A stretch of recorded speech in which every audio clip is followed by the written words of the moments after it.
സ്കോട്ട്ലൻഡിലെ ഗ്ലാസ്ഗോയിലെ railway സ്റ്റേഷനിലാണ് ഇന്നലെ രാത്രി ഞാൻ കിടന്നുറങ്ങിയത്. പത്രം വിരിച്ച് റെയിൽവേ സ്റ്റേഷനിൽ പോയി കിടന്നുറങ്ങി എന്ന് പറയുന്ന പോലെയല്ല, റെയിൽവേ സ്റ്റേഷൻ്റെ മുകളിലത്തെ നിലയിലുള്ളൊരു ഗംഭീര ഹോട്ടലിലായിരുന്നു എൻ്റെ താമസം. രാവിലെ ഉണർന്നെഴുന്നേറ്റ് റെഡിയായി. കാരണം ഇന്ന് 4 മണി വരെയുള്ള സമയമുണ്ട്. ഈ 4 മണിക്കകം ഗ്ലാസ്ഗോയുടെ പ്രധാനമായ കുറേ കാഴ്ചകളിലേക്ക് പോകണം. ഞാൻ രാവിലെ തന്നെ ബാഗും ഒക്കെ എടുത്ത് ചെക്കൗട്ട് ചെയ്ത് ഹോട്ടലിൽ നിന്നിറങ്ങി. കാഴ്ചകൾ കണ്ട് നടന്ന അവസാനം റെയിൽവേ സ്റ്റേഷനിൽ ചെന്ന് അവിടുന്ന് കയറി പോകണം. അതുകൊണ്ടാണ് ഈ ലഗേജും തൂക്കി ഇറങ്ങിയത്. ഹോട്ടലിൽ നിന്നിറങ്ങി ഞാൻ ജോർജ് സ്ക്വയർ എന്ന് പറഞ്ഞ സ്ഥലത്തേക്ക് ചെന്നു. ഞാൻ മനസ്സിലാക്കിയിട്ടുണ്ട്, ഈ ജോർജ് സ്ക്വയറിൽ നിന്ന് സിറ്റി സൈറ്റ് സീയിങ് ബസ്സുകൾ പുറപ്പെടുന്നുണ്ട്, അല്ലെങ്കിൽ ആ വഴിക്ക് വരുന്നുണ്ട്. അതിൽ കയറിയാൽ സിറ്റിയിലെ പ്രമുഖമായ പല കാഴ്ചകളിലേക്ക് നമുക്ക് പോകാം. ചിലയിടത്ത് നമുക്ക് ഇറങ്ങാം. ഹോപ്പ് ഓൺ ഹോപ്പ് ഓഫ് ബസ്സാണ്. അങ്ങനെ ഞാൻ ജോർജ് സ്ക്വയറിൽ ചെന്നു. അവിടുത്തെ ഒരു ഇൻഫർമേഷൻ സെൻറ്ററിൽ നിന്ന് ടിക്കറ്റ് എടുത്തു. അങ്ങനെ നിൽക്കുക ബസ് വന്നു. ആ ബസ്സിൽ കയറി. നല്ല തണുപ്പാണ് പുറത്ത്. എങ്കിലും ഞാൻ മുകളിലത്തെ നിലയിൽ കയറി. കാരണം മുകളിലത്തെ നിലയിൽ ഇരുന്നാലേ വൃത്തിയായിട്ട് ഷൂട്ട് ചെയ്യാൻ പറ്റുള്ളൂ നഗരത്തിൻ്റെ കാഴ്ചകൾ. അങ്ങനെ ബസ് ഓടി ചെല്ലുന്നത് ഹാർബർ ഏരിയയിലേക്കാണ്. ഈ ഹാർബർ ഏരിയയിൽ കുറച്ച് കാഴ്ചകളുണ്ടെന്ന് എനിക്കറിയാം. ഞാൻ അവിടെ ഇറങ്ങി. ഈ ഗ്ലാസ്ഗോയിലെ ഈ ഹാർബർ പോലുള്ള തുറമുഖങ്ങളിൽ നിന്ന് അക്കാലത്തെ പായ്ക്കപ്പലുകളിലും പിന്നീട് വന്ന ആവിക്കപ്പലുകളിലും ഒക്കെയാണ് ബ്രിട്ടീഷുകാരായ ഉദ്യോഗസ്ഥരും സൈനികരും ഒക്കെ ഇന്ത്യയിലേക്ക് കപ്പൽ കയറിയിരുന്നത്. ഇന്ത്യയിലേക്ക് മാത്രമല്ല, ലോകത്തിൻ്റെ വിവിധ ഭാഗങ്ങളിൽ ബ്രിട്ടീഷുകാർക്കുണ്ടായിരുന്ന കോളനികളിലേക്കൊക്കെ ഈ ഭടന്മാരും കച്ചവടക്കാരും ഉദ്യോഗസ്ഥരും ഒക്കെയായ ആളുകൾ, ഈസ്റ്റ് ഇന്ത്യ കമ്പനിയുടെ ഉദ്യോഗസ്ഥരൊക്കെ കയറിപ്പോയത് ഇത്തരം തുറമുഖങ്ങളിൽ നിന്നാണ്. ഏതാണ്ട് 1.25 നൂറ്റാണ്ടിൻ്റെ ചരിത്രമുള്ള ഒരു പായ്ക്കപ്പൽ അവിടെ നിർത്തിയിട്ടിട്ടുണ്ട് ആ തീരത്തോട് ചേർന്ന്. ഗ്ലെൻലി എന്നാണ് അതിൻ്റെ പേര്. ഈ ഗ്ലെൻലി ശരിക്കും ആവി എഞ്ചിനൊക്കെ ഉണ്ടായതിന് ശേഷം ഉണ്ടായ ഒരു പായ്ക്കപ്പലാണ്. പക്ഷേ ഇവൻ 4 തവണ ലോകത്തെ ചുറ്റിയിട്ടുണ്ട്, ഈ ഭൂമിയെ ചുറ്റിയിട്ടുണ്ട്. ഇന്ത്യയിൽ പലതവണ വന്നിട്ടുണ്ട്. പല പരിവേഷണങ്ങൾക്കും ഈ കപ്പലിൽ ആളുകൾ സഞ്ചരിച്ചിട്ടുണ്ട്. ഇന്ത്യയിൽ നിന്നൊക്കെ നിരവധി സുഗന്ധവ്യഞ്ജനങ്ങളും ഖനിജങ്ങളും ഒക്കെ കയറ്റിക്കൊണ്ട് വിവിധ തുറമുഖങ്ങളിലേക്ക് പോയിട്ടുള്ളൊരു കപ്പൽ. ടിക്കറ്റ് എടുത്ത് നമുക്ക് ഈ കപ്പലിനകത്ത് കയറാം. ഞാൻ ആ കപ്പലിനകത്ത് കയറി. പായ്ക്കപ്പലുകൾ എങ്ങനെയാണ് പ്രവർത്തിച്ചിരുന്നതെന്ന് ചോദിച്ചാൽ ഇന്നത്തെ ആളുകൾക്ക് സങ്കല്പിക്കാൻ കഴിയില്ല. കാറ്റടിക്കുന്ന ആ ദിശയിലേക്ക് മാത്രം സഞ്ചരിക്കുന്ന കപ്പലുകൾ. അതിൻ്റെ മുകളിലത്തെ നിലയിൽ ക്യാപ്റ്റൻ്റെ ഒരു ക്യാബിനുണ്ട്. ക്യാപ്റ്റന് വിശ്രമിക്കാനുള്ള ഒരു മുറിയുണ്ട്. ക്യാപ്റ്റൻ കപ്പലിനെ നിയന്ത്രിച്ചിരുന്നൊരു സ്ഥലമുണ്ട്. അവിടെ ക്യാപ്റ്റൻ ഈ കപ്പലിനെ നിയന്ത്രിക്കാൻ, ദിക്കറിയാൻ ഒക്കെ ഉപയോഗിച്ചിരുന്ന നിരവധി ഉപകരണങ്ങൾ നിരത്തി വെച്ചിട്ടുണ്ട്. അതെല്ലാം ഷൂട്ട് ചെയ്തു. ക്യാപ്റ്റൻ വിശ്രമിക്കുന്ന മുറി കണ്ടു, അതിനകം ഷൂട്ട് ചെയ്തു. അത് കഴിഞ്ഞ് പിന്നെ ഇവിടുത്തെ ജീവനക്കാർ, കപ്പൽ തൊഴിലാളികൾ നിരവധി പേരുണ്ട്. ഈ പായ ഉയർത്തുകയും താഴ്ത്തുകയും വലിച്ചു കെട്ടുകയും ആവശ്യാനുസരണം അതിനെ നിയന്ത്രിക്കുകയും ഒക്കെ ചെയ്യാൻ നിരവധി ജോലിക്കാരുടെ ആവശ്യമുണ്ട്. അപ്പോൾ അവരൊക്കെ താമസിച്ചിരുന്ന ഒരു നില തന്നെയുണ്ട്, വലിയൊരു ഹാള് പോലെയാണ്. അതിനകത്ത് അവർ കിടന്നുറങ്ങിയിരുന്ന സ്ഥലങ്ങൾ. അതിൻ്റെയും താഴെയാണ് ചരക്ക് സൂക്ഷിക്കുന്ന സ്ഥലങ്ങൾ. അവിടെ ഞാൻ പറഞ്ഞല്ലോ, ലോകത്തിൻ്റെ വിവിധ ഭാഗങ്ങളിൽ നിന്ന് ബ്രിട്ടനിലേക്ക് സമ്പത്ത് കടത്തിക്കൊണ്ടുവന്ന കപ്പലുകളിലൊന്നാണിത്. കൂടാതെ പരിവേഷണങ്ങൾക്ക് ഉപയോഗിച്ചിട്ടുള്ള കപ്പലാണ് ഗ്ലെൻലി. അപ്പോൾ ചരക്കൊക്കെ കയറ്റി നിറച്ചിരുന്ന ആ മുറികൾ, ആ ഹള്ള് അതിൻ്റെ അടിഭാഗത്താണത് കൂടുതൽ. ഈ ചരക്ക് കപ്പലുകളിലൊക്കെ കൂടുതലും ചരക്ക് അടിഭാഗത്ത് വെക്കുന്നതിൻ്റെ കാര്യം, കപ്പലിൻ്റെ അടിയിലേക്ക് എത്ര വെയിറ്റ് ഉണ്ടോ അതനുസരിച്ച് കപ്പൽ സ്റ്റേബിളായിരിക്കും. അതായത് കപ്പൽ സ്ഥിരത കൈവരിക്കും. അല്ലെങ്കിൽ ഓളത്തിലിങ്ങനെ മറിഞ്ഞുകൊണ്ടിരിക്കും, റോളിങ് ഉണ്ടാവും. ചരക്കില്ലാത്ത സമയത്ത് അപ്പോൾ എന്ത് ചെയ്യും? കടൽ വെള്ളം ഇതിനകത്തേക്ക് പമ്പ് ചെയ്ത് കണ്ടെയ്നർ ഇതിനകത്ത് നിറച്ചിടും. ചരക്ക് കയറുന്നതനുസരിച്ച് അത് പുറത്തേക്ക് പമ്പ് ചെയ്ത് കളയും. അങ്ങനെയൊക്കെയാണ് കപ്പൽ സ്റ്റേബിളാക്കുന്നത്. ചരക്കിൻ്റെ അളവ് കുറയുന്നതനുസരിച്ച് അതിലേക്ക് കടൽവെള്ളം പമ്പ് ചെയ്ത് സ്റ്റോർ ചെയ്തിട്ടാണ് കപ്പലിൻ്റെ സ്റ്റെബിലിറ്റി നൂറ്റാണ്ടുകളായി നിർത്തിയിരുന്നത്. അല്ലെങ്കിൽ ചരക്കിറക്കി കഴിഞ്ഞാൽ അതിന് തത്തുല്യമായ കല്ലോ അല്ലെങ്കിൽ വെള്ളമോ ഒക്കെ നിറച്ചാണ് കപ്പലിനെ സ്റ്റേബിളാക്കിയിരുന്നത്. ഒക്കെ പോലുള്ള നിസ്സാരമായ അറിവുകൾ പോലും നമുക്ക് എത്ര പേർക്കുണ്ട്? ഈ കപ്പലിനകത്തോടെ ഇങ്ങനെ ക്യാമറയുമായി നിരീക്ഷിച്ച് ഓരോ കാഴ്ചകളിലൂടെ നടക്കുമ്പോൾ നമ്മൾ ഇത്തരത്തിലുള്ള നിരവധി അറിവുകളാണ് ശേഖരിക്കുന്നത്. ഈ അറിവ് പിന്നീട് സ്ക്രിപ്റ്റായി സഞ്ചാരത്തിൻ്റെ ഭാഗമായി മാറി സഞ്ചാരം എന്ന എപ്പിസോഡായി മാറുമ്പോൾ അത് ആളുകളിലേക്ക് എത്തുക ചെയ്യുന്നത്. 4 നിലയുള്ളൊരു കൂറ്റൻ കപ്പലാണ്. അതിനകത്ത് കുറേ ഭാഗത്ത് ബാരലുകളുണ്ട്, വലിയ വീപ്പകൾ നിരത്തി വെച്ചിരിക്കുന്നു. ആ കപ്പലിലെ കാഴ്ചകളെല്ലാം കണ്ട് പുറത്തേക്ക് ഇറങ്ങി. ടോൾഷിപ്പ് മ്യൂസിയത്തിന് അടുത്ത് നിന്ന് കുറച്ച് മുമ്പോട്ട് നടന്നു കഴിഞ്ഞാൽ അവിടെ ഗ്ലാസ്ഗോ സയൻസ് സെൻറ്റർ എന്ന് പറഞ്ഞൊരു സ്ഥലമുണ്ടെന്ന് മനസ്സിലായിട്ടുണ്ട് ഞാൻ.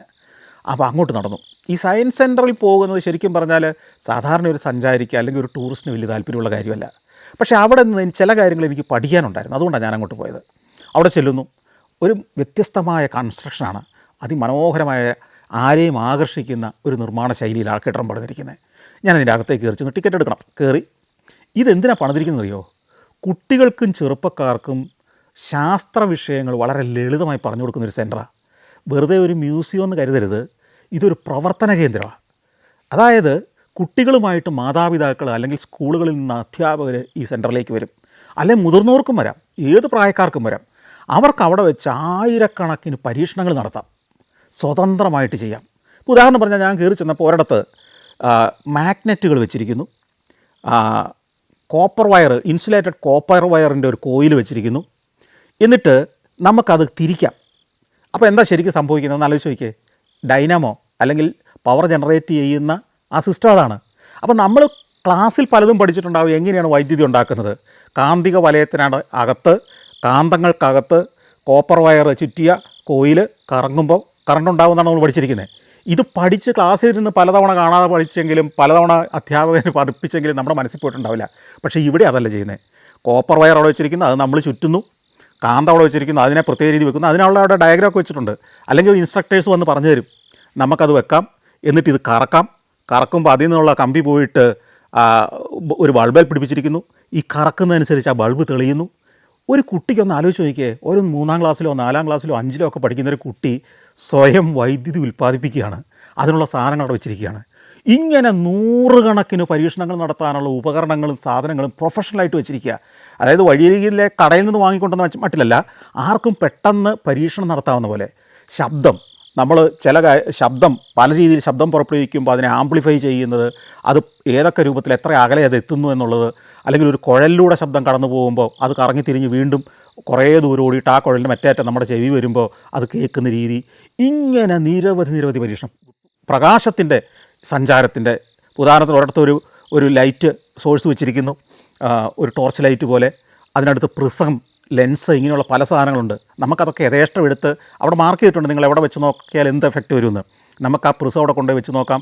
ആ പ്രിസത്തിൽ നിന്ന് വെളിച്ചം കടന്നു പോകുന്നത്, എന്നിട്ട് ഈ പ്രകാശം 7 വർണ്ണങ്ങളായിട്ട് വേർപിരിഞ്ഞ് അപ്പുറത്തെ സ്ക്രീനിൽ പതിക്കുന്നത്. നമുക്കതിന് പകരം അവിടെ ലെൻസ് വെക്കാം. ലെൻസ് വെച്ച് കഴിയുമ്പോൾ അതിൻ്റെ അപ്പുറത്ത് ഒരു സ്പോട്ടായിട്ട് ഒരു ബിന്ദുവിലേക്ക് പ്രകാശം കേന്ദ്രീകരിക്കുന്നത്. ഇങ്ങനെ ആയിരക്കണക്കിന് പരീക്ഷണങ്ങളാണ്. ഒരു കാറിൻ്റെ ക്ലച്ച് എങ്ങനെ പ്രവർത്തിക്കും, ക്ലച്ച് ചവിട്ടുമ്പോൾ എന്തൊക്കെയാണ് സംഭവിക്കുന്നത്, ഗിയർ ബോക്സൊക്കെ തുറന്നു വെച്ചിരിക്കുക. അപ്പം നമുക്ക് കാണാം, കുട്ടികൾക്ക് ഇത് കാണാം. അതുപോലെ തന്നെ ഒരു ഡീസൽ എഞ്ചിൻ എങ്ങനെയാണ് പ്രവർത്തിക്കുന്നത്, എങ്ങനെയാണ് ഡീസൽ പമ്പ് ചെയ്ത് അത് വായുവുമായിട്ട് ചേർന്ന് കത്തി അത് പിസ്റ്റണെ ചലിപ്പിച്ച് എഞ്ചിൻ പ്രവർത്തിക്കുന്നത്. ഇതൊക്കെ കുട്ടികൾക്ക് കാണുക മാത്രമല്ല, അവർക്ക് തന്നെ പ്രവർത്തിപ്പിക്കാവുന്ന രീതിയിൽ. ഒരു കാർ ഓടുന്നത് എങ്ങനെ, ഒരു റോക്കറ്റ് എങ്ങനെയാണ് ഫങ്ഷൻ ചെയ്യുന്നത്, റോക്കറ്റിൽ എങ്ങനെയാണ് അത് കത്തി മുകളിലേക്ക് കുതിക്കുന്നത് എന്ന് വേണ്ട ഇന്നുവരെ ഭൂമിയിലുണ്ടായ കണ്ടുപിടുത്തങ്ങളെല്ലാം വളരെ ലളിതമായി കുട്ടികൾക്ക് മനസ്സിലാക്കുക മാത്രമല്ല, അവർക്ക് സ്വയം അതെല്ലാം പ്രവർത്തിപ്പിച്ച് നോക്കാൻ പറ്റുന്ന പോലെയാണ്. മുതിർന്ന ആളുകൾ പോലും വലിയ കൗതുകത്തോടെ വന്നിരുന്ന് ഇതിൽ പ്രവർത്തനങ്ങൾ നടത്തുന്നത് ഞാൻ കണ്ടു. ഒരിടത്ത് ഒരമ്മ ഒരു കൊച്ചിനെയും കൊണ്ടുവന്ന് ഇത്തരം പരീക്ഷണങ്ങൾക്ക് അവിടെ കൂടെ ഇരിക്കുകയാണ്. അമ്മയും കൂടെ നിലത്തിരിക്കുന്നു, ആ കുട്ടിയും കൂടെ ഇരിക്കുന്നു. അവർ ചില പരീക്ഷണങ്ങൾ നടത്തുകയാണ്. ഒന്ന് ആലോചിച്ച് നോക്കിയാൽ, നമ്മുടെ കുട്ടികളിലെ എത്രയോ പ്രതിഭാശാലികൾക്ക് ക്ലാസ്സിൽ പഠിപ്പിച്ചത് മനസ്സിലാകാത്തതിൻ്റെ പേരിൽ മാത്രം പരീക്ഷയിൽ തോറ്റുപോവുകയോ അല്ലെങ്കിൽ ഒരു വിഷയത്തോടുള്ള താല്പര്യം നഷ്ടപ്പെടുകയോ ചെയ്ത് നമുക്ക് ലഭിക്കാമായിരുന്ന എത്രയോ ശാസ്ത്രകാരന്മാരെ, പ്രതിഭാശാലികളെ നമുക്ക് നഷ്ടപ്പെട്ടിട്ടുണ്ടെന്ന് ആലോചിച്ച് നോക്കിയേ. ഈ നാടുകളിൽ നിന്നൊക്കെ എങ്ങനെയാണ് ഇത്രയേറെ ശാസ്ത്രജ്ഞന്മാരും പ്രതിഭാശാലികളും കണ്ടുപിടുത്തക്കാരും ഉണ്ടാകുന്നതെന്ന് ചോദിച്ചാൽ, ഇത്തരം സയൻസ് സെൻറ്ററുകൾ, എക്സ്പെരിമെൻറ്റ് സെൻറ്ററുകൾ ആ നാട്ടിലുണ്ട്. അവധി ദിവസങ്ങളിൽ അമ്യൂസ്മെൻറ്റ് പാർക്കിൽ പോകുന്നതിന് പകരം, അല്ലെങ്കിൽ വേറെ ഏതെങ്കിലും ആഘോഷ കേന്ദ്രത്തിൽ പോകുന്നതിന് പകരം കുട്ടികളുമായിട്ട് അവരിങ്ങോട്ട് വരുന്നു. ഒരു അമ്യൂസ്മെൻറ്റ് പാർക്കിനേക്കാൾ ആസ്വാദ്യതയോടെ കുട്ടികൾ അവരുടെ എക്സ്പെരിമെൻറ്റ്സ് നടത്തുന്നു.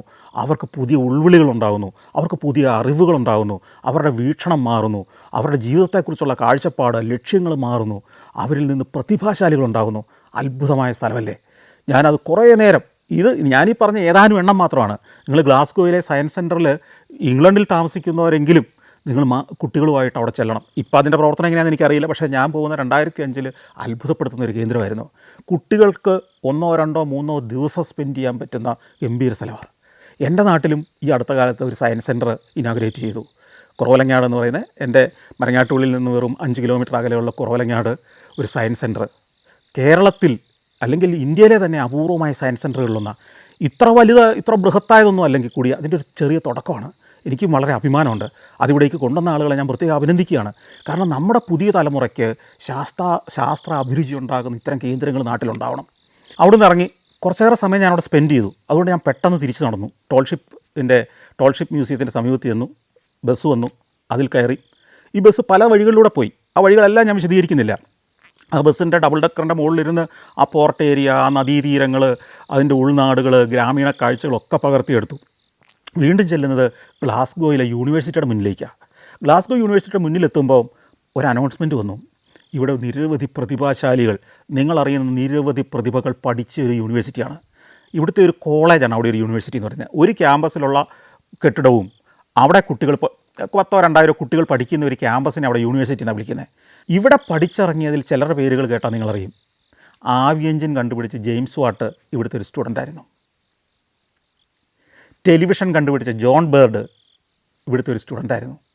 ഇങ്ങനെ എത്രയെത്രയോ കണ്ടുപിടുത്തങ്ങൾ നടത്തിയ ശാസ്ത്രകാരന്മാരെ സൃഷ്ടിച്ച ഒരു യൂണിവേഴ്സിറ്റിയാണിത്. ആ യൂണിവേഴ്സിറ്റി കെട്ടിടം തന്നെ ഇന്നും എത്ര പ്രൗഢഗംഭീരമായി അതിമനോഹരമായി സംരക്ഷിക്കുന്നു. മനോഹരമായ പുൽമേട്, ഉദ്യാനം, ആ ക്ലാസിക് ഭാവം. അപ്പോഴാണ് നമ്മുടെ യൂണിവേഴ്സിറ്റികളെക്കുറിച്ച് ഞാൻ അവിടെ ഒന്ന് ചിന്തിച്ചു പോകുന്നത്. വിദ്യാർത്ഥി സംഘടനകളുടെ മുദ്രാവാക്യങ്ങളും ചീത്തവിളികളും ബാനറുകളും പോസ്റ്ററുകളും ഇവർ പഠിക്കാൻ തന്നെയാണോ വരുന്നതെന്ന് നമുക്ക് അത്ഭുതം തോന്നുന്ന മട്ടിൽ എന്തെല്ലാം ആഭാസത്തരങ്ങളുമായിട്ട് വികൃതമാക്കിയ യൂണിവേഴ്സിറ്റികൾ. അവിടെ നിന്ന് നമുക്ക് എത്ര ശാസ്ത്രകാരന്മാരെ സൃഷ്ടിക്കാൻ പലപ്പോഴും പറ്റുന്നുണ്ടെന്നുള്ളത് നമ്മളെ അത്ഭുതപ്പെടുത്തും. കേരളത്തിലെ യൂണിവേഴ്സിറ്റിയുടെ കാര്യമാണ് ഞാനീ പറയുന്നത്. വൈസ് ചാൻസലറും ചാൻസലറും തമ്മിലുള്ള മല്ലയുദ്ധം, വൈസ് ചാൻസലറും രജിസ്ട്രാറും തമ്മിലുള്ള മല്ലയുദ്ധം, രാഷ്ട്രീയക്കാരുടെ നിറഞ്ഞാട്ടം, അഴിഞ്ഞാട്ടം. ഇത്ര അധപ്പതിച്ച ഒരു യൂണിവേഴ്സിറ്റി സിസ്റ്റം നമുക്കുണ്ടായതുകൊണ്ടല്ലേ നമ്മുടെ കുട്ടികൾ +2 കഴിഞ്ഞാൽ ഈ രാജ്യം വിടണമെന്ന് തന്നെ തീരുമാനിച്ചിരിക്കുന്നത്. നല്ല വിദ്യാഭ്യാസം കിട്ടണമെങ്കിൽ കേരളം വിടണമെന്ന് അവർ ചിന്തിക്കുന്നതിൻ്റെ കാര്യമല്ലേ. രാജ്യം വിട്ടില്ലെങ്കിലും ബാംഗ്ലൂരിലേക്കോ ചെന്നൈയിലേക്കോ ഡൽഹിയിലേക്കോ എങ്കിലും പോയി പഠിച്ചെങ്കിലേ രക്ഷപ്പെടൂ എന്നുള്ളൊരു ചിന്ത നമ്മുടെ ചെറുപ്പക്കാരുടെ മനസ്സിലുണ്ടാകുന്നതിൽ ഈ വിദ്യാർത്ഥി രാഷ്ട്രീയക്കാരും അവരെ ഇട്ട് ചാടിക്കളിക്കുന്ന രാഷ്ട്രീയക്കാരും ഭാവനാശൂന്യരായ ഭരണാധികാരികളും ഒക്കെ പങ്കുവഹിക്കുന്നുണ്ട്. നമ്മുടെ ഏതെങ്കിലും ഒരു യൂണിവേഴ്സിറ്റിയുടെ ക്യാമ്പസിലേക്ക് കയറി ചെല്ലുമ്പോൾ ഒരു കലാലയത്തിൻ്റെ പവിത്രമായ ഒരു അന്തരീക്ഷം അല്ല നമുക്ക് പലപ്പോഴും ഫീൽ ചെയ്യുന്നത്. വൃത്തികെട്ട കുറേ കെട്ടിടങ്ങൾ, വൃത്തിയില്ലാത്ത പരിസരങ്ങൾ, ബാനറുകൾ, പോസ്റ്ററുകൾ, കൊടിതോരണങ്ങൾ. ഇതൊരു കലാലയമാണോ? നമുക്ക് അത്ഭുതം തോന്നും. കലാലയങ്ങൾ എങ്ങനെയായിരിക്കണം? ഞാൻ ഈ അടുത്ത കാലത്ത് മദ്രാസ് യൂണിവേഴ്സിറ്റിയുടെ മുന്നിട്ട് കടന്നുപോയി. ആ ക്യാമ്പസ് പോലും എത്ര ഭംഗിയായും വൃത്തിയായിട്ടാണ് സംരക്ഷിക്കുന്നത്. അവിടെയൊന്നും ഒരു വിദ്യാർത്ഥി പ്രസ്ഥാനത്തിൻ്റെ കൊടി നിങ്ങൾ കാണില്ല. എന്നാണ് നമ്മുടെ ഭരണാധികാരികൾ ഇതൊക്കെ തിരിച്ചറിയുന്നത്? എനിക്ക് അത്ഭുതമാണ്. ഇങ്ങനെ കുറേ കാഴ്ചകളെല്ലാം കണ്ട് ഇപ്പോഴത്തേക്കും നേരം ഉച്ച കഴിഞ്ഞു. ഒരു 3 മണി കഴിഞ്ഞിരിക്കുന്നു. 4 മണിക്ക് എനിക്ക് ഇവിടുന്ന് ഇൻവേർണസിലേക്കുള്ള ട്രെയിനുണ്ട്. ക്വീൻ സ്ട്രീറ്റിലെത്തിയപ്പോൾ തന്നെ ഞാൻ ആ ബസ്സിൽ നിന്ന് ഇറങ്ങി. എന്നിട്ട് റെയിൽവേ സ്റ്റേഷനിലേക്ക് നടന്നു. അപ്പോൾ ഈ സ്റ്റേഷൻ്റെ മെയിൻ ഹാളിനകത്ത് ഒരു ഡിസ്പ്ലേ ബോർഡുണ്ട്. അവിടെയാണ് ഈ ട്രെയിൻ വരുന്നത്, ഏത് പ്ലാറ്റ്ഫോമാണെന്ന് ഒക്കെ എഴുതി കാണിക്കുന്നത്. അപ്പോൾ അതിൻ്റെ മുമ്പ് വലിയ ജനക്കൂട്ടം. അതിൻ്റെ കാരണം എന്താ പറയുമോ? ഈ ട്രെയിൻ വരുന്നതിന് കൃത്യം 10 മിനിറ്റ് മുമ്പ് മാത്രമേ ഏത് പ്ലാറ്റ്ഫോമിൽ ഇത് വരിക എന്ന് അനൗൺസ് ചെയ്യുള്ളൂ. അപ്പോൾ ഈ ട്രെയിൻ വരാറാവുമ്പോഴേക്കും ആളുകളെല്ലാം ഇതിനു മുമ്പ് വന്ന് നിൽക്കും. ഞാനങ്ങനെ നോക്കി നിന്നു. 10 മിനിറ്റ് മുമ്പ് എനിക്ക് ഇൻവേർണസിലേക്ക് പോകുന്ന ട്രെയിന് ഏത് പ്ലാറ്റ്ഫോമിൽ വരുന്നതെന്ന് അറിയിപ്പ് വന്നു. ഞാൻ ക്യാമറയും ബാഗും ഒക്കെ ആയിട്ട് ആ പ്ലാറ്റ്ഫോമിലേക്ക് ചെല്ലുന്നു. കൃത്യസമയത്ത് തന്നെ ട്രെയിൻ വരുന്നു. അതിനകത്ത് കയറി കാത്തിരുന്നു. കറക്റ്റ് 4 മണിക്ക് ട്രെയിൻ വരുന്ന സമയമല്ല, 4 മണി പുറപ്പെടുന്ന സമയമാണ്.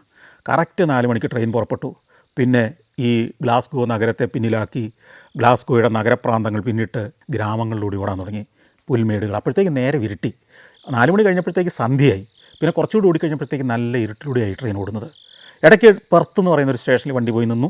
അവിടെ നിന്ന് കുറച്ച് പേര് കയറി ഇറങ്ങി. ഒരു 3-4 മണിക്കൂറിൻ്റെ ഓട്ടമുണ്ട്. ഏതാണ്ട് ഒരു 8 മണിയോട് കൂടിയാണ് ഇൻവേർണസിൻ്റെ റെയിൽവേ സ്റ്റേഷനിൽ വണ്ടി പോയി നിൽക്കുന്നത്. ഞാൻ ലഗേജൊക്കെ എടുത്ത് പാണ്ടൊക്കെ ആയിട്ട് ഇറങ്ങി. അക്കാദമി സ്ട്രീറ്റിലെ റോയൽ ഹൈലാൻഡ് ഹോട്ടലിലാണ് ഞാൻ മുറി ബുക്ക് ചെയ്തിരിക്കുന്നത്. അതൊക്കെ ഇവിടുന്ന് പുറപ്പെടുന്നതിന് മുമ്പ് ബുക്ക് ചെയ്തതാണ്. അപ്പോൾ അത് കണ്ടുപിടിക്കണം. അപ്പോൾ ഞാൻ പുറത്തേക്ക് ഇറങ്ങി. കുറച്ച് ദൂരം അങ്ങ് നടന്നു. അക്കാദമി സ്ട്രീറ്റ് കണ്ടുപിടിക്കണം. അധികം ആളുകളില്ല. 8 മണി കഴിഞ്ഞതുകൊണ്ട് സ്ട്രീറ്റിലൊന്നും തീരെ ജനമില്ല. അപ്പോൾ ആരോടും ചോദിക്കാൻ പറ്റുന്നില്ല. അതുപോലെ തന്നെ ഈ ബോർഡിലൊന്നും സ്ട്രീറ്റിൻ്റെ പേര് എഴുതി വെച്ചിട്ടില്ല. ഈ ജംഗ്ഷനൊക്കെ തുടങ്ങുന്നിടത്തൊക്കെയാണ് പലപ്പോഴും ബോർഡ്. അങ്ങനെ കുറേ ദൂരം നടന്നൊരു ജംഗ്ഷനിലെത്തുമ്പോൾ ഒരു കാര്യം മനസ്സിലായി. ഞാൻ ഈ നടന്നു വന്നത് അക്കാദമി സ്ട്രീറ്റ് തന്നെയാണെന്ന് മനസ്സിലായി. അപ്പോൾ ഈ സ്ട്രീറ്റിൽ എവിടെയാണ് ഹോട്ടൽ? അപ്പോൾ ഞാൻ വീണ്ടും ഈ സ്ട്രീറ്റിൽ കൂടെ തിരിച്ചു വന്നു. തിരിച്ചു വന്നിട്ടും ബോർഡൊന്നും കാണുന്നില്ല. വീണ്ടും ഇന്നലത്തെ ഒരു അനുഭവം ഉണ്ടായിരുന്നതുകൊണ്ട് ഞാൻ വീണ്ടും റെയിൽവേ സ്റ്റേഷനകത്ത് കയറി ഇൻഫർമേഷൻ സെൻറ്ററിൽ ചെന്ന് ചോദിച്ചു, ഇതെവിടെയാണ് റോയൽ ഹൈലാൻഡ് ഹോട്ടൽ? അപ്പോൾ അവിടുത്തെ ഉദ്യോഗസ്ഥൻ പറഞ്ഞു, ഈ ഹോട്ടൽ ഈ റെയിൽവേ സ്റ്റേഷനിൽ തന്നെയാണ്. ഇന്നലെ പറ്റി അതേ അബദ്ധം ഇന്നും പറ്റി. ഈ റെയിൽവേ സ്റ്റേഷൻ്റെ മുകളിലത്തെ നിലയിലാണ് ഹോട്ടൽ. അങ്ങനെ റോയൽ ഹൈലാൻഡ് ഹോട്ടലിൽ ഞാൻ ചെക്ക് ഇൻ ചെയ്തു. 318 നമ്പർ മുറി. വലിയ ഒരു ഹോട്ടലാണ്. പക്ഷേ മുറി വളരെ ചെറുതാണ്. ഒരാൾക്ക് താമസിക്കാൻ അതൊക്കെ ധാരാളം. പക്ഷേ വളരെ രാജകീയമായ ഹോട്ടലാണ്. റോയൽ ഹോട്ടൽ തന്നെയാണ്. അതിൻ്റെ പാസേജുകളും സ്റ്റെയർ കേസുകളും ഇടവഴികളും ഒക്കെ ഒരു രാജകീയമായിട്ട് അലങ്കരിച്ച് വെച്ചിരിക്കുന്നു. നല്ല മുറി. അതിനകത്ത് കയറി. പിന്നെ ഞാൻ ബാഗൊക്കെ അവിടെ വെച്ചിട്ട് പെട്ടെന്ന് തെരുവിലിറങ്ങി കുറച്ച് ഭക്ഷണമൊക്കെ വാങ്ങി കഴിച്ചു. തിരിച്ചു വന്ന് കിടന്ന് സുഖമായിട്ട് ഉറങ്ങി. രാവിലെ തന്നെ ഉണർന്നെഴുന്നേറ്റ്. കാരണം ഇന്ന് 5 മണി വരെ സമയമുള്ളൂ. ഇന്നലെ രാത്രി തന്നെ ഞാൻ കുറച്ച് ജോലിയൊക്കെ ചെയ്തിട്ടുണ്ട്. ഈ ഇൻവേർണസിൽ എന്തൊക്കെ കാണണം, അത് ഇവിടുന്ന് പോകുന്നതിന് മുമ്പ് തന്നെ ഞാൻ ഹോംവർക്ക് ചെയ്തിട്ടാണ് പോയിരിക്കുന്നത്. ഈ ഇൻവേർണസിലെ ഏറ്റവും പ്രധാനപ്പെട്ട കാഴ്ചയും ആരും അവിടെ ചെന്നാൽ മിസ് ചെയ്യാത്തതുമായൊരു കാഴ്ച എന്ന് പറയുന്നത്, അവിടെ വമ്പനൊരു തടാകമുണ്ട്. വലിയൊരു സത്വം വസിക്കുന്ന ഒരു തടാകം. ലോക്ക് നെസ് എന്നാണ് എൻ്റെ പേര്. നെസ്സി എന്ന് പറയുന്ന ഒരു വലിയ സത്വം ഈ തടാകത്തിനകത്ത് വസിക്കുന്നുണ്ട്. ഇപ്പോഴും സ്കോട്ട്ലൻഡിലെ വലിയൊരു ശതമാനം വിശ്വസിക്കുന്നുണ്ട് ഇങ്ങനെയൊരു സത്വം അതിൻ്റെ ഈ വെള്ളത്തിനടിയിൽ വസിക്കുന്നുണ്ടെന്ന്. ഇടയ്ക്ക് അവൻ തലപൊക്കും, താത്തും. ഇത് കാണാൻ വേണ്ടി, അല്ലെങ്കിൽ ഈ കഥ കേട്ടിട്ട് ആയിരക്കണക്കിന് ആളുകൾ ഓരോ സീസണിലും ഈ ലോക്ക് നെസ്സിലേക്ക് എത്തും. ലോക്ക് നെസ് എന്ന് പറയുന്നത് തടാകം, നെസ് തടാകം. നെസ് എന്ന് പറയുന്ന ഒരു നദിയുണ്ട്. ഈ നദി ഈ ലോക്ക് നെസ്സിൽ നിന്നാണ് ഉത്ഭവിക്കുന്നത്. ഈ നെസ് നദിയുടെ തീരത്താണ് ഈ ഇൻവേർണസ് നഗരം തന്നെ. ഇൻവേർണസ് അതിനകത്തുണ്ടല്ലോ നെസ് എന്ന വാക്ക്. അപ്പം നെസ്സി എന്ന് പറയുന്ന ഈ ഭൂതം വസിക്കുന്ന, ഈ സത്വം വസിക്കുന്ന ഈ തടാകത്തിലൂടെ ഒരു ബോട്ട് യാത്ര, അതിവിടെ വരുന്നവർ ഒഴിവാക്കാൻ പറ്റില്ലാത്തതാണ്. അപ്പോൾ അതിന് പറ്റുമെന്ന് നോക്കണം. പറ്റുമെന്ന് ചോദിച്ചു കഴിഞ്ഞാൽ പ്രശ്നം ഇതാണ്, എനിക്ക് 5 മണിക്കാണ് ട്രെയിൻ. അപ്പോൾ രാവിലെ തന്നെ ടൂർ കിട്ടുമെന്ന് നോക്കണം. ടൂർ ബുക്ക് ചെയ്യുന്ന എവിടെയാണ്?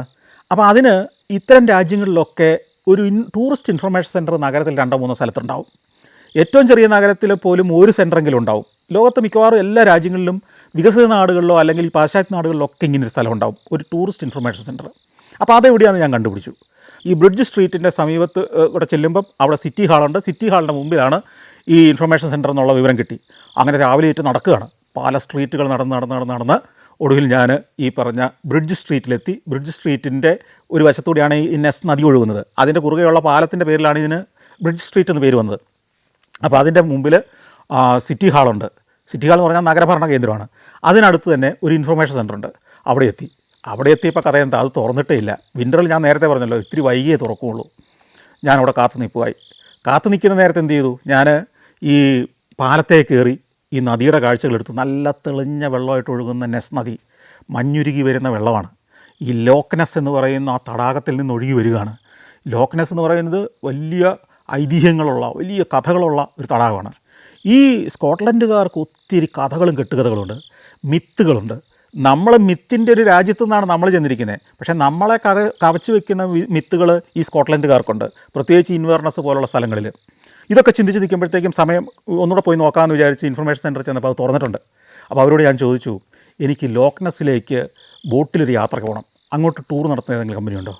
അപ്പോൾ ഒരു സ്ത്രീയാണ്. അവർ കുറേ നേരം പല ബ്രോഷറുകളൊക്കെ എടുത്ത് നോക്കിയിട്ട് പറഞ്ഞു, ഒരു കമ്പനിയുണ്ട്, അവർ ഇന്നുണ്ടോയെന്ന് അറിയത്തില്ല, ഒന്ന് വിളിച്ച് നോക്കട്ടെ.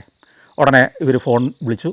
അപ്പോൾ പറഞ്ഞു ഉണ്ട്, നിങ്ങൾ ഗസ്റ്റ് എവിടെയാണ് വന്നിരിക്കുന്നതെന്ന് ചോദിച്ചു. അപ്പോൾ പറഞ്ഞു ഈ ഇൻഫർമേഷൻ സെൻറ്ററിലാണ്, സിറ്റി ഹാളിൻ്റെ അവിടെ. അവിടെ നിന്നോളാൻ പറഞ്ഞു. അവിടെ ഒരു അരമണിക്കൂറിനകം ഞങ്ങളുടെ ബസ് അവിടെ വരും. ബസ് ജാക്കോബൈറ്റ്സ് ടൂർ കമ്പനിയുടെ ബസ്സാണ് വരിക. നിങ്ങൾ പൈസ വാങ്ങി ടിക്കറ്റ് കൊടുത്തോളൂ എന്ന് പറഞ്ഞു. അപ്പോൾ ഈ ബസ് എപ്പോൾ തിരിച്ചു വരും? 2 മണി കഴിയുമ്പോഴത്തേക്കും ടൂർ കഴിഞ്ഞ് തിരിച്ചു വരും. അപ്പോൾ വളരെ സൗകര്യം എനിക്ക്. ഇതിലങ്ങ് കയറിപ്പോയാൽ ഗ്രാമങ്ങൾ കാണാം. ഇവിടുന്ന് 10-12 മൈൽ അകലെയാണ് ഈ ലോക്ക് നെസ്സൊക്കെ, ഈ തടാകമൊക്കെ. അപ്പോൾ അവിടേക്ക് പോകുമ്പോൾ ഉൾനാടുകൾ കാണാം.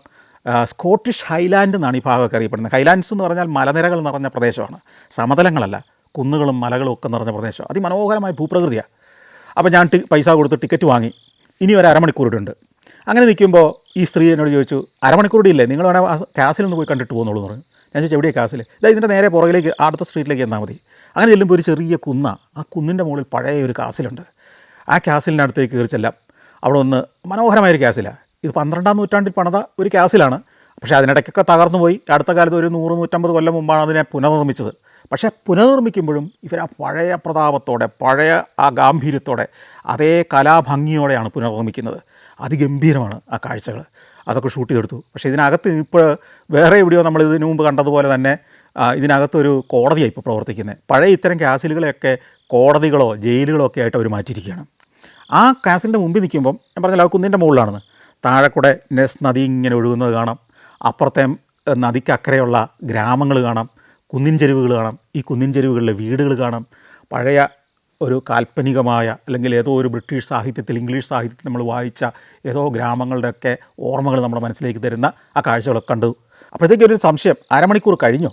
ഇച്ചിരി സ്പീഡിൽ നടന്ന് ഞാൻ സിറ്റി ഹാളിന് മുമ്പിൽ ചെല്ലുമ്പം ജാക്കോബൈറ്റ് ടൂറിൻ്റെ ബസ് അവിടെ വന്ന് നിൽക്കുന്നുണ്ട്. ഞാൻ ഓടിച്ചെന്നു. ചെന്നപ്പോൾ ഞാൻ മാത്രമേ ഇതിനകത്തുള്ളൂ, ഞാൻ മാത്രമേ അവിടെ ഉള്ളൂ. ഒരു പ്രായമായ ഒരാൾ, പുള്ളിയാണ് ഡ്രൈവർ. പുള്ളി എന്നോട് ചോദിച്ചു, ടിക്കറ്റ് എടുത്തിട്ടുണ്ടോ, നിങ്ങളായിരുന്നോ? അതെ. ടിക്കറ്റ് കാണിക്കാൻ പറഞ്ഞു, കാണിച്ചു, കയറ്റി അകത്തേക്ക് കയറിയിരുന്നു. ഇത്തിരി കഴിഞ്ഞപ്പോഴത്തേക്കും 2 പേരൂടെ കയറി വന്നു. സൗത്ത് ആഫ്രിക്കക്കാരാണെന്ന് മനസ്സിലായി. സൗത്ത് ആഫ്രിക്കയിൽ നിന്നുള്ള വിവാഹിതരാണോ എന്നറിയത്തില്ല, ചെറുപ്പക്കാരാണ് 2 പേര്, ഒരു യുവാവും ഒരു യുവതി, 2 പേരും കൂടെ കയറി വന്നു. അതോടെ നമ്മുടെ ഈ അപ്പൂപ്പൻ മൈക്കെടുത്തിട്ട് താനി ബ്രിട്ടീഷ് ഇംഗ്ലീഷ്, നമുക്ക് പകുതിയിലധികം മനസ്സിലായില്ല. നമ്മൾ കാണാൻ പോകുന്ന കാഴ്ചകളെക്കുറിച്ചൊക്കെ ആണെന്ന് ഏകദേശം മനസ്സിലായി. ലോക്കനസ് എന്നൊക്കെ ചില വാക്കുകൾ അവിടെയൊക്കെ കേട്ടു. വലിയൊരു കഥയൊക്കെ പറഞ്ഞു. ഇത്തിരി കഴിഞ്ഞപ്പോഴത്തേക്കും ഒരു 2 പെൺകുട്ടികളൂടെ കയറി വന്നു, ജപ്പാൻകാരികളാണ്. അതോടെ പുള്ളി പ്രഭാഷണം കൂട്ടി. എന്നിട്ട് പറഞ്ഞു, നമ്മൾ പുറപ്പെടുകയാണ്, ഇത് ഓഫ് സീസണാണ്, അതുകൊണ്ടാണ് ടൂറിസ്റ്റുകൾ തീരെ കുറവ്. സാധാരണ സീസണിലാണെങ്കിൽ ഈ ബസ് നിറയെ ആളുകളുണ്ടാവും. ചിലപ്പോൾ ഞങ്ങൾക്ക് 2-3 ബസ്സുകളുണ്ടാവും ഒരു ദിവസം തന്നെ ഇവിടെ നിന്ന് തന്നെ പുറപ്പെടുന്നത്. അപ്പോൾ ഇത് ഓഫ് സീസണാണ്, അതുകൊണ്ട് നിങ്ങൾക്ക് ടൂർ ഗൈഡില്ല, ഞാൻ തന്നെയാണ് ഗൈഡും ഡ്രൈവറും. അപ്പോൾ പുള്ളി ഒരു കയ്യിൽ മൈക്ക് പിടിച്ച് മറ്റേ കൈ കൊണ്ടാണ് ഡ്രൈവ് ചെയ്യുന്നത്. അങ്ങനെ ഈ ഉൾനാടുകളിലൂടെ, പട്ടണം വിട്ട് മലഞ്ചെരിവുകളിലൂടെ, താഴ്വരകളിലൂടെയൊക്കെ ഓടി ഈ ഗ്രാമങ്ങൾ പിന്നിട്ട്, പുൽമേടുകൾ പിന്നിട്ട്, അവിടുത്തെ മേഞ്ഞ് നടക്കുന്ന കുതിരകൾ, നല്ല ജാക്കറ്റൊക്കെ ഇട്ട കുതിരകൾ, തണുപ്പ് കൂടുതലായിട്ട് കുതിരയ്ക്കും ജാക്കറ്റൊക്കെ ഇടിച്ചിരിക്കുകയാണ്, അതൊക്കെ പിന്നിട്ട് നമ്മൾ ഓടി കുറേ ദൂരം ഓടി ഗ്രാമങ്ങളും ഗ്രാമീണ ജീവിതവും കാഴ്ചകളും ഒക്കെ കണ്ട് നമ്മൾ ലോക്ക്നെസ്സിൻ്റെ സമീപത്തേക്ക് എത്തുന്നു. അവിടെ വണ്ടി കൊണ്ടുവരടുത്ത് പാർക്ക് ചെയ്യുന്നു. അപ്പോൾ അവിടെ കടവിൽ ഒരു ബോട്ട് കിടപ്പുണ്ട്. ഈ ബോട്ടിലേക്ക് കയറുന്നതിന് മുമ്പ് അപ്പം പറഞ്ഞു, ഇവിടെ ഒരു റെസ്റ്റോറൻറ്റും വിശ്രമ കേന്ദ്രമൊക്കെ ഉണ്ട്, നിങ്ങൾക്ക് വേണമെങ്കിൽ പോയി ഒരു ചായയൊക്കെ കുടിക്കാം, ബോട്ട് പുറപ്പെടാൻ ഇനി 1/2 മണിക്കൂർ കൂടെ ഉണ്ട്, കുറച്ച് ആളുകൾ വേറെ ബസ്സുകളിലൊക്കെ വരാനുണ്ട്, അപ്പോൾ നിങ്ങൾ വേണമെങ്കിൽ ഒന്ന് വിശ്രമിച്ചോളൂ, ടോയ്ലറ്റ് ഉപയോഗിക്കാം. അപ്പോൾ ഞങ്ങളൊക്കെ ഈ റെസ്റ്റോറൻറ്റിൽ കയറി. ഈ വിശ്രമ കേന്ദ്രത്തിന് മുമ്പിൽ വലിയൊരു പ്രതിമയുണ്ട്. ഈ തടാകത്തിലുണ്ട് എന്ന് വിശ്വസിക്കുന്ന ആ സത്വത്തിൻ്റെ പ്രതിമയാണ്. ഒരു പാമ്പിൻ്റെ പോലത്തെ തല, നീണ്ട കഴുത്ത്, ആനയുടെ ശരീരം, ആനയേക്കാൾ ഭീകരമായ ശരീരം, 2 ചിറകുകൾ, കൂറ്റൻ കാലുകൾ, ഇതാണ് അതിൻ്റെ രൂപം. ഇതിനെ പലരും കണ്ടിട്ടുണ്ടത്രേ, ഈ അടുത്ത കാലത്തും കണ്ടെന്നാണ് ആളുകൾ പറയുന്നത്. ഇതിൻ്റെ ഫോട്ടോ എടുത്ത ആളുകളുണ്ടത്രേ, ആ ഫോട്ടോയും വീഡിയോ ഒക്കെ വേറെടുത്ത് പ്രദർശിപ്പിച്ചിട്ടുണ്ടെന്നാണ് പറയുന്നത്. വിശ്വസനീയമായ രീതിയിലാണ് ഇവർ ഈ കഥയെല്ലാം പറയുന്നത്. അങ്ങനെ ഞങ്ങളുടെ ബോട്ട് പുറപ്പെടേണ്ട സമയമായപ്പോഴത്തേക്കും അങ്ങനെ റാമ്പിലൂടെ നമ്മൾ ബോട്ടിലേക്ക് ചെന്ന് കയറുന്നു. ബോട്ടിൽ വേറെയും കുറേ ആളുകൾ വന്നിട്ടുണ്ട്. പിന്നെ നമ്മൾ ഈ ബോട്ടിൽ ഈ ലോക്ക്നെസ്സിലൂടെ ദീർഘമായ യാത്രയാണ്. ബോട്ടിൽ യാത്രയാകുമ്പം ഈ ബോട്ടിലെ ഗൈഡ് നമ്മളോട് പറയുന്നത് ഇതിനകത്ത് വസിക്കുന്ന സത്വത്തെക്കുറിച്ചാണ്. ഈ സത്വം ഇപ്പോഴും ഉണ്ടെന്ന് അവർ പറഞ്ഞ് വിശ്വസിപ്പിക്കുക വരുന്നവരെല്ലാം. ഈ പ്രചാരത്തിൻ്റെ പേരിലാണ്, ഐതിഹ്യത്തിൻ്റെ പേരിലാണ് ധാരാളം ആളുകൾ ടൂറിസ്റ്റുകളായി എത്തുന്നത്. ഇവർ ചുറ്റും നോക്കുന്നുണ്ട് എവിടെയെങ്കിലും സത്വം തലപൊക്കുന്നുണ്ടോ, ഒന്നുമില്ല. നമുക്കറിയാമല്ലോ ഈ കഥകളും ഈ സത്വത്തെക്കുറിച്ചുള്ള വിശേഷങ്ങളെല്ലാം പറയുകയും കേൾക്കുകയും ചെയ്തുകൊണ്ട് നമ്മൾ ഓടി ചെല്ലുമ്പോഴത്തേക്ക് അങ്ങകലെ ഉർഖാർട്ട് എന്ന് പറയുന്ന ഒരു വലിയ കോട്ട കാണാം. തകർന്ന കോട്ടയാണ്. അതിൻ്റെ തീരത്തെ കടവിൽ കൊണ്ടുപോയി ബോട്ട് അടുപ്പിച്ചു. ഞങ്ങളവിടെ ഇറങ്ങി. പക്ഷേ എല്ലാവരും ഇറങ്ങുന്നില്ല. ചിലർ ഈ ബോട്ടിൽ തിരിച്ച് പുറപ്പെട്ടടത്തേക്ക് തന്നെ പോകും, അവരുടെ ബസ് അവിടെയാണ് കാത്ത് കിടക്കുന്നത്. പക്ഷേ ഞങ്ങളോട് ഇവിടെ ഇറങ്ങിക്കോളാൻ ഡ്രൈവർ പറഞ്ഞിട്ടുണ്ട്. കാരണം എന്ന് വെച്ച് കഴിഞ്ഞാൽ പുള്ളി ബസ്സുമായിട്ട് ഇവിടെ വരും, എന്നിട്ട് നമുക്ക് ബസ്സിലാണ് ഇനി തിരിച്ചു പോവുക. ഞങ്ങളവിടെ ഇറങ്ങി ചെല്ലുമ്പോൾ അപ്പൂ പറഞ്ഞു, നിങ്ങൾക്ക് ഈ ഉർഖാർട്ട് കാസിലൊന്ന് കാണാം.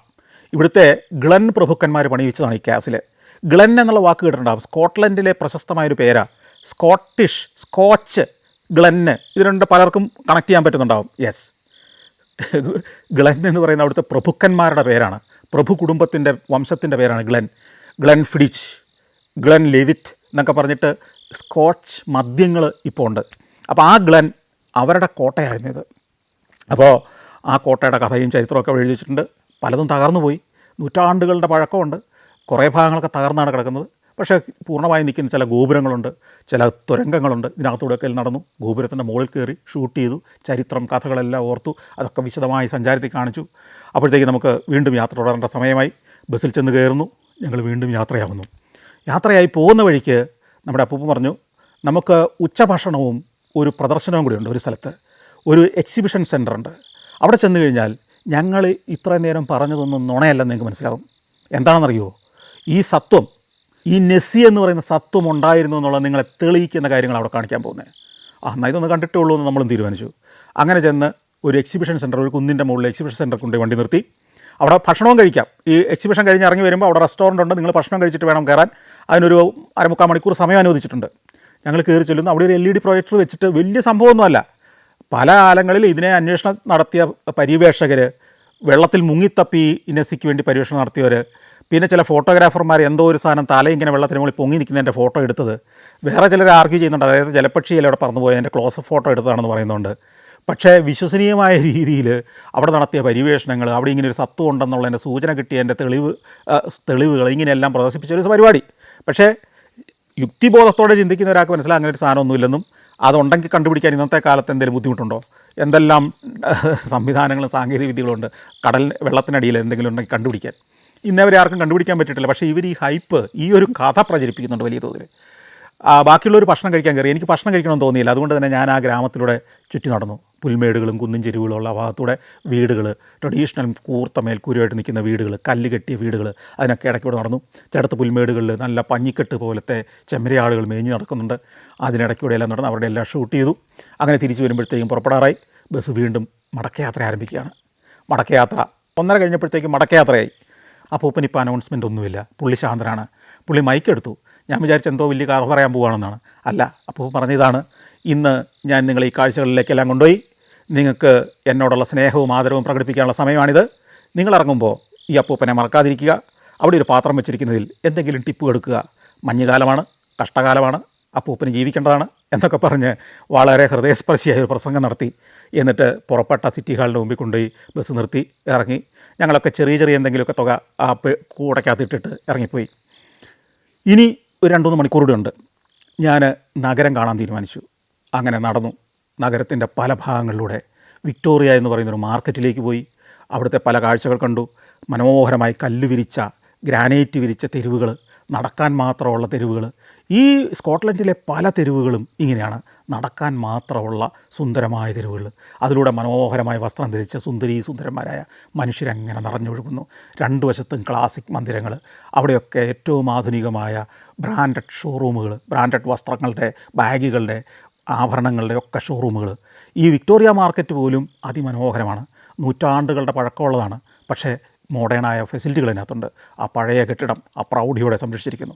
പ്രൗഢി, പാരമ്പര്യ തനിമ, കലാബോധം, സാംസ്കാരിക ബോധം, വൃത്തി, ഭംഗി, അതെല്ലാമാണ് ഇത്തരം നഗരങ്ങളിൽ നമ്മൾ കാണുന്നത്. നമുക്ക് കൊതി വരും. നമ്മുടെ നാട്, നമ്മുടെ നഗരങ്ങൾ എന്നിങ്ങനെ ആവും എന്ന് നമുക്കൊരു തോന്നലുണ്ടാവും. പക്ഷേ ആ കാഴ്ചകൾ കണ്ടു നിൽക്കാൻ നമുക്ക് നേരമില്ല. ഓടി നടന്ന് പല കാഴ്ചകൾ ചിത്രീകരിച്ചു. വീണ്ടും തിരിച്ച് നദിയുടെ തീരത്ത് വന്നു. നദിക്ക് കുറുകെയുള്ളൊരു തൂക്കുപാലത്തിലൂടെ കയറി നടന്നു. അതിന് നടുക്ക് നിന്ന് ആ നദിയുടെ കാഴ്ചകൾ പകർത്തി, മറുകരയിലെ കാഴ്ചകൾ പകർത്തി. അങ്ങനെ നേരം 4:30 ഇനി റെയിൽവേ സ്റ്റേഷനിലേക്ക് പോകാം. നടന്നു. ഞാൻ റെയിൽവേ സ്റ്റേഷൻ്റെ സ്ഥലം മാപ്പ് നോക്കി മനസ്സിലാക്കി. 3-4 സ്ട്രീറ്റുകൾ കടന്ന് റെയിൽവേ സ്റ്റേഷനിലെത്തുന്നു. അപ്പോൾ റെയിൽവേ സ്റ്റേഷനിലെത്തി ടിക്കറ്റ് എടുത്തു. അപ്പോഴാണ് ഒരു കുഴപ്പം മനസ്സിലാകുന്നത്. ഇവിടുന്ന് 5 മണിക്ക് പുറപ്പെടുന്ന ട്രെയിൻ 7 മണിയാകുമ്പം പെർത്ത് എന്ന് പറഞ്ഞ സ്റ്റേഷനിലെത്തും. ഇത് പക്ഷേ എഡിൻബറോയിലേക്ക് നേരിട്ട് ഈ ട്രെയിനില്ല. ഒറ്റ ട്രെയിനല്ല പോകുന്നത്. നിങ്ങൾ പെർത്തിൽ ചെന്നിട്ട് മറ്റൊരു ട്രെയിൻ മാറിക്കയറണം. അതൊരു കുരിശായല്ലോ. കുരിശ് അവിടെയൊന്നും അല്ല നിൽക്കുന്നത്. ഈ ട്രെയിൻ ഇൻവേർണസിൽ നിന്ന് പെർത്തിലെത്തുന്നത് കൃത്യം 7 മണിക്കാണ്. പെർത്തിൽ നിന്ന് എഡിൻബറോയിലേക്കുള്ള ട്രെയിൻ അല്ലെങ്കിൽ വന്ന് നിൽക്കുന്ന അടുത്ത ട്രെയിനിൽ നമ്മൾ കയറി ആ ട്രെയിൻ പുറപ്പെടുന്നത് 7:02. അതായത് കൃത്യം 2 മിനിറ്റേ ഉള്ളൂ. എന്ന് വെച്ചാൽ ഈ ട്രെയിൻ ഒരു ഏതാനും മിനിറ്റുകൾ വൈകിയാൽ ആ ട്രെയിൻ മിസ്സാവും. എനിക്ക് താമസിക്കാൻ പെർത്തിലൊരു സ്ഥലമില്ല. ഞാൻ എഡിൻബറോയിലാണ് മുറി ബുക്ക് ചെയ്തിരിക്കുന്നത്. അവിടെ ചെന്നേ പറ്റൂ. ഇത് അവസാനത്തെ ട്രെയിനുമാണ്. അപ്പോൾ ഞാൻ ആ സ്റ്റേഷനിൽ ഇന്ന് കിടന്നുറങ്ങേണ്ടി വരും. വലിയ പ്രതിസന്ധി. ഈ തണുപ്പത്ത് റെയിൽവേ സ്റ്റേഷനിൽ കിടന്നുറങ്ങുക. തന്നെയല്ല, നാളത്തെ ഷൂട്ട് എങ്ങനെ നടക്കും? പിന്നെ രാവിലെ ഏറ്റു വേണ്ട എഡിൻബറോയ്ക്ക് പോകാൻ. ഇത്തരം റെയിൽവേ സ്റ്റേഷനുകളിലൊക്കെ വേറൊരു പ്രശ്നം, പല ട്രാക്കുകളാണ്, പല പ്ലാറ്റ്ഫോമുകളാണ്. ഞാനീ ചെന്നിറങ്ങിയിട്ട് ഏത് പ്ലാറ്റ്ഫോമിലാണ് എഡിൻബറോയ്ക്കുള്ള ട്രെയിൻ എന്ന് അറിയണമെങ്കിൽ സ്റ്റേഷൻ്റെ മെയിൻ ബിൽഡിങ്ങിൽ ചെല്ലണം. അതിന് പലപ്പോഴും അടിയിൽ കൂടെയുള്ള സബ്വേ കൂടെയൊക്കെ കയറി ഇറങ്ങി കുറേ ദൂരം നടന്നു വേണം മെയിൻ ബിൽഡിങ്ങിലെത്താൻ. മെയിൻ ബിൽഡിങ്ങിൽ ചെന്ന് ഈ നോട്ടീസ് നോക്കി, ഈ ബോർഡിൽ നോക്കി പ്ലാറ്റ്ഫോം ഏതാണെന്ന് കണ്ടുപിടിച്ചിട്ട് തിരിച്ച് ആ പ്ലാറ്റ്ഫോമിൽ ചെല്ലണം. ഇത് 2 മിനിറ്റ് കൊണ്ട്, കൃത്യസമയത്ത് ഈ ട്രെയിൻ എത്തിയാൽ പോലും ഇത് 2 മിനിറ്റ് കൊണ്ട് സാധ്യമാകുമോ? എനിക്ക് സംശയമായി. എന്തും വരട്ടെ, വേറെ വഴിയില്ല. ഇത് അവസാനത്തെ ട്രെയിനാണ്, പോയേ പറ്റൂ. അപ്പോഴത്തേക്കും പെർത്തിലേക്കുള്ള ട്രെയിൻ വന്നു. ഞാൻ ട്രെയിനകത്ത് കയറി അങ്ങനെ ഇരിക്കുകയാണ്. ട്രെയിൻ പുറപ്പെട്ടു, കൃത്യസമയത്ത് തന്നെ പുറപ്പെട്ടു. പക്ഷേ വഴിയിൽ എവിടെയെങ്കിലും ഇത് ഇത്തിരി താമസിച്ച പ്രശ്നമായി. ഞാനിങ്ങനെ ടെൻഷൻ അടിച്ചിരിക്കുകയാണ്. അങ്ങനെ ഓടിക്കൊണ്ടിരിക്കുക. അപ്പോൾ എൻ്റെ എതിർവശത്ത് ഒരു ഇന്ത്യക്കാരനുണ്ട്. അയാളുടെ പേര് ലീല എന്നാണ്. ഒരു ചെറുപ്പക്കാരനാണ്. അയാൾ പഠിക്കാൻ വന്നതാണ്. ഹൈദരാബാദുകാരനാണ്. പേരൻസൊക്കെ ഇപ്പോഴും ഹൈദരാബാദിലാണ്. കമ്പ്യൂട്ടർ എഞ്ചിനീയറിങ്ങിലെന്തോ പഠനം നടത്തിക്കൊണ്ടിരിക്കുക. കൂടാതെ അയാൾ ജോലിയും ചെയ്യുന്നുണ്ട്. ജോലിക്ക് വേണ്ടി ഇവിടെ വന്നതാണ്. അപ്പോൾ ഇനി താമസിക്കുന്ന സ്ഥലത്തേക്ക് തിരിച്ചു പോവുകയാണ്. അവിടെയാണ് പഠിക്കുന്നതൊക്കെ. അങ്ങനെ കുറേ പരിചയപ്പെട്ടു. അങ്ങനെ ഇരിക്കുമ്പോഴത്തേക്കും ട്രെയിൻ പെർത്ത് സ്റ്റേഷനിലേക്ക് എത്തുന്നു. അപ്പോൾ 7 ആകാൻ 1 മിനിറ്റ്, അര മിനിറ്റൊക്കെ ഉള്ളൂ. അപ്പോൾ ട്രെയിൻ ഇങ്ങനെ നിരങ്ങുക, പയ്യെ പോകുന്നത്. സ്റ്റേഷനോട് അടുത്തുനിന്ന് എനിക്ക് മനസ്സിലായി ഇത് 1 മിനിറ്റ് വൈകിയാൽ പണിയായി. ഞാൻ അങ്ങനെ ടെൻഷൻ അടിച്ചിരിക്കുകയാണ്.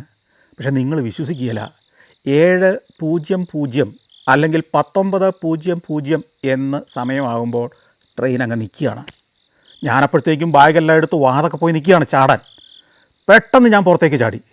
അപ്പോൾ പുറത്തേക്ക് ചാടിക്കഴിയുമ്പം മറ്റൊരത്ഭുതം, ഈ പ്ലാറ്റ്ഫോമിൻ്റെ മറ്റേ സൈഡിൽ വന്ന് നിൽക്കുന്നത് എഡിൻബറോയ്ക്കുള്ള ട്രെയിനാണ്.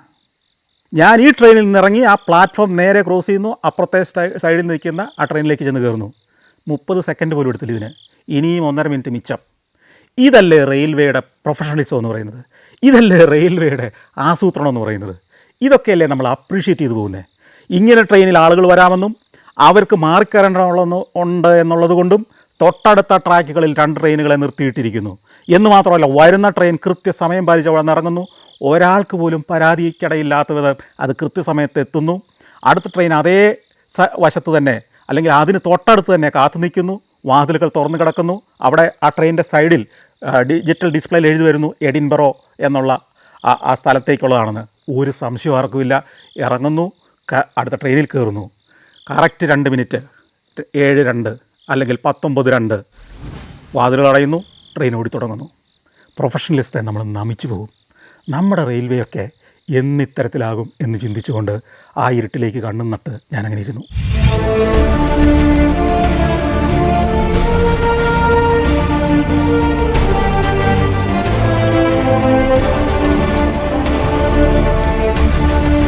Djibouti, Fiji, Lebanon, Ethiopia, Armenia. സഞ്ചാരം വോളിയം നമ്പർ 17. ഫുൾ HD-യിലുള്ള ഈ അപൂർവ ദൃശ്യയാത്രാ വിവരണ ശേഖരം സ്വന്തമാക്കാൻ സഞ്ചാരം എന്ന് SMS ചെയ്യൂ. ഫോൺ 9995 444 222.